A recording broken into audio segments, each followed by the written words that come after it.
Persons evacuated buildings and there were a few reports of minor structural damage caused by the quake, which occurred shortly after 2 o'clock.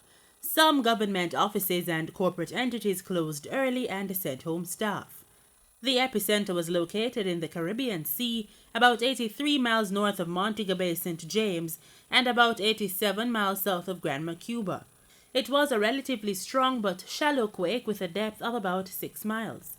A 7.7 magnitude earthquake is at the high end of the Richter scale. Tuesday's quake was initially reported at 7.3. A tsunami warning was issued for areas off the coast of Jamaica, Belize, Cuba, Honduras, Mexico, and the Cayman Islands in the wake of the quake.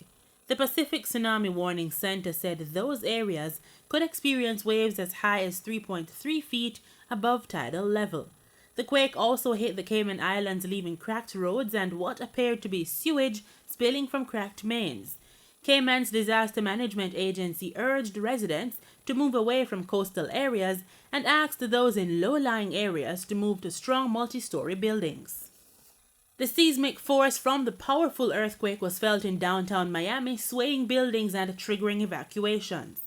In the meantime, local government minister Desmond McKenzie says the country should be on alert for the after effects of the earthquake.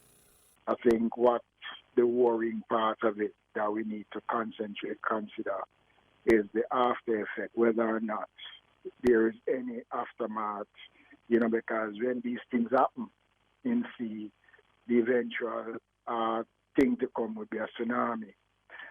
Based on the discussions with them and the information that we are gathering so far, and what we must also remember, that the country, we don't possess a tsunami warning system.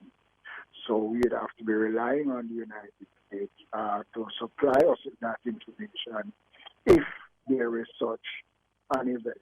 Mr. McKenzie says some buildings were damaged by the quake. So far, we have gotten information of damage to at least a couple of buildings in Western Jamaica, which is under further investigations.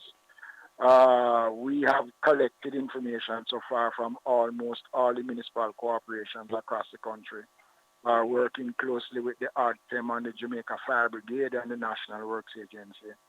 And we have had no reports of any major damage or injury to any structure, whether private or public, outside of the information that we have had for St. Elizabeth and Hanover.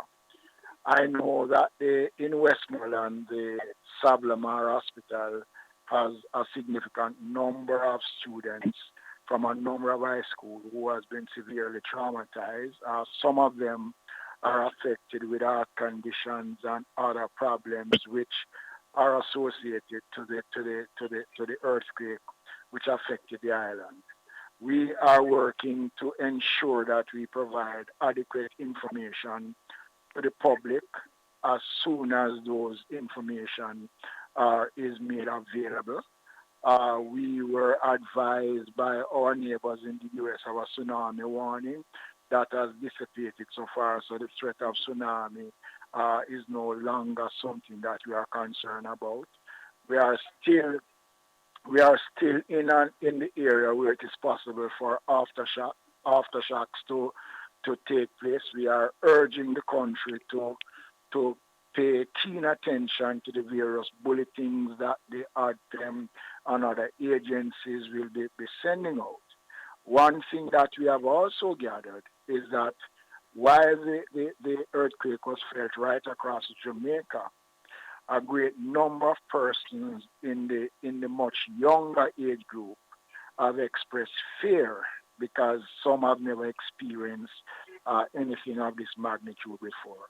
So the country is on alert. I want to assure the country that the government is working with all the various stakeholders, and we will keep the country abreast as to what is happening. And acting head of the Earthquake Unit, Professor Simon Mitchell, discusses the chances of Jamaica experiencing aftershocks. What we suspect is there won't be any aftershocks that directly affect Jamaica, but there could be aftershocks that we feel. The earthquake itself was situated on a fault line, which was actually about 170 kilometers north of Jamaica.